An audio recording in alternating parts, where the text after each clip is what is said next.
They do now make a GFCI outlet with a USB and a USB-C built into it. So those are right now new on the market. So if you've got a kitchen counter that you plug your phone or laptop or something to charge, they do now make GFCI outlets with USB in it and USB-C.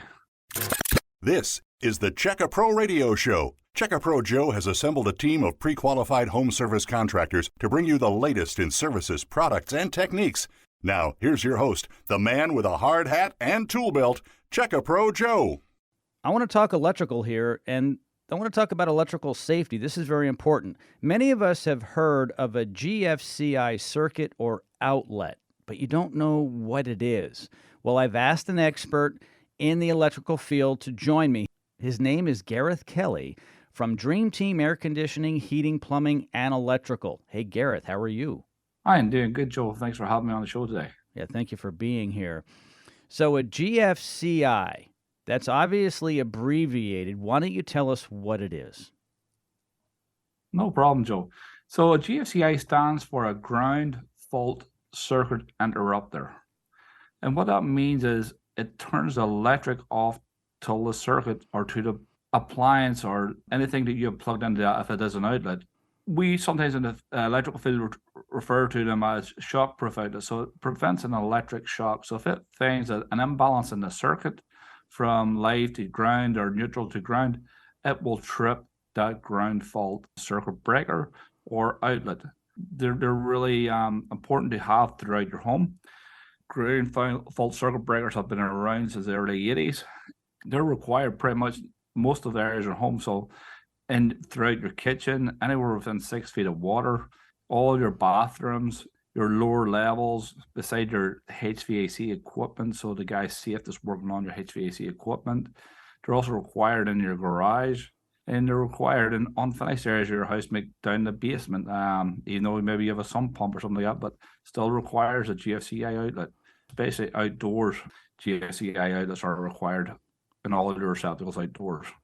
They're really handy and they're very safe to have, and you need them by code in certain areas, like Gareth said, including outside your laundry room, the basement, like he said, garage. I'll tell you, though, what gets tricky, everybody. Sometimes there'll be an outlet in your garage or your bathroom or a closet that doesn't work anymore. So you go over to the panel and you're like, well, I switched everything back and it still doesn't go on.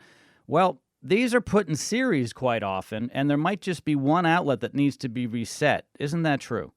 Yeah, that's true. A lot of times when homes were wired and the builders, in an effort to save money, they would put the GFCI receptacle at the very start of the circuit, so they wouldn't have them on each one that requires it.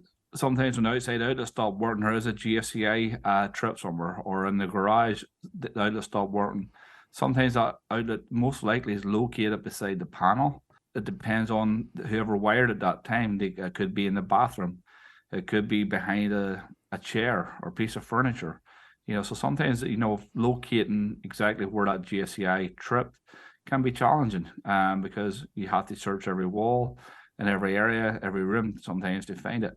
And these ground fault circuit interrupter outlets are not a normal outlet. And over time, they may need to be replaced. Why is that? A lot of the outlets now have a self-test function on them. It's like anything, the parts inside it wear out. Nothing's built to last forever. So there is a recommended time that they should be replaced.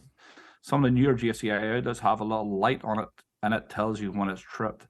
So it lights up, there's a little LED in the bottom corner, and it tells you that this outlet is tripped, and then you can set the reset button on it. One other thing I wanted to let you know too is for consumers out there, they do now make a GFCI outlet with a USB and a USB-C built into it. So those are right now new on the market. So if you've got a kitchen counter that you plug your phone or laptop or something to charge, they do now make GFCI outlets with USB in it and USB-C. It could save you some space on your countertop, or we can put them somewhere else so you can plug your phone in to charge. That's really handy now, these outlets that have these USB charging ports or low voltage USB coming out, which is extremely handy for all the new devices today. Gareth, thank you so much for your insight on the GFCI. Much appreciated. Gareth Kelly is his name. Dream Team Air Conditioning, Heating, Plumbing, and Electrical is his company. All of his contact information is located in the description of this podcast. Thanks, Gareth. You're welcome, Joe. Have a great day. Check-A-Pro is your local source for pre-qualified contractors. Stay tuned for more of the Check-A-Pro Radio Show.